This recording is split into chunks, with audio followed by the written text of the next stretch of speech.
স্বামী পরিত্যক্তা ভূমিহীন ফুলমালা বেগম পাবনা সদর উপজেলার পশ্চিম জামুয়া বাঁধের পাশে ছোট্ট ঝুপড়িঘরের দরজায় বসে চোখের ফানি ফেলছেন। একমাত্র ছেলেকে নিয়ে কুল না পেয়ে এখানে এসে কোনো মতে একটি ঘর তুলেছেন। আশ্রয়ণ প্রকল্পের ঘর হারিয়ে দিশেহারা তিনি। শুধু ফুলমালা বেগমই নন, তার মতো আরও ৬০টি পরিবারের এখন একই দুর্দশা। তারা সবাই পাবনা সদর উপজেলার ভাড়ারা পশ্চিম জামুয়া গুচ্ছগ্রামে বিগত সরকারের প্রদত্ত আশ্রয়ণ প্রকল্পের ঘরে বসবাস করতেন। ক্ষমতার পট পরিবর্তনের পর প্রভাবশালী একটি চক্র সেসব ঘর ভেঙে দিয়ে জমি দখলের পর কেউ বাঁধে, কেউ আবার অন্যের বাড়িতে মানবেতর জীবনযাপন করছেন। তোমার কি বাপের জায়গা সারি জাতি ময় হতেছে, তোমরা এখন উঠে চলে যাও, এই কথা কয়েছে। আমরা উঠেনের পর চিকের পাড়ে কামতেছি যে আমার ছাল ফলে কোনে যাব, আমার যার জায়গা নেই। মার বাড়ি ছিলাম, মার বাড়ি যার জায়গা নেই।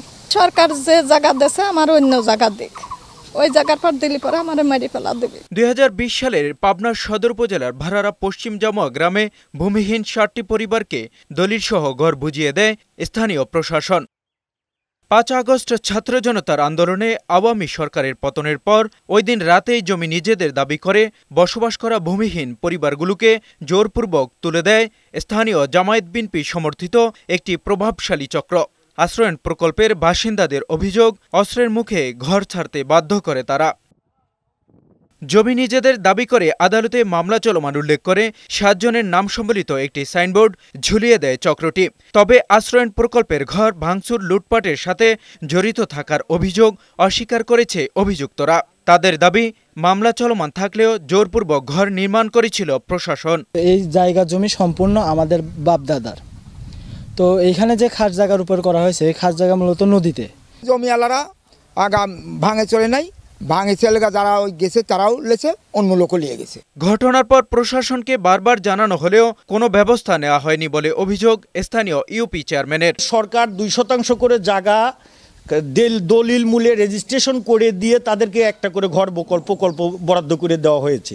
এখন জমিওয়ালার সাথে সরকারের কি বাচ্চা সেটা আমার দেখার বিষয় না। প্রকল্পের ঘর ভাঙার বিষয়টি জানা ছিল না উল্লেখ করে জেলা প্রশাসকের আশ্বাস, তদন্ত করে নেওয়া হবে ব্যবস্থা।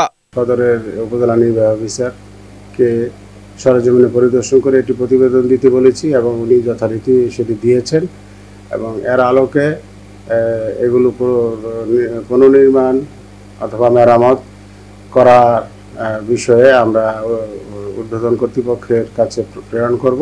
পাবনা সদর উপজেলা প্রশাসনের তথ্য অনুযায়ী ওই আশ্রয়ণ প্রকল্পের প্রতিটি ঘর নির্মাণে খরচ হয়েছে ১,৭১,০০০ টাকা।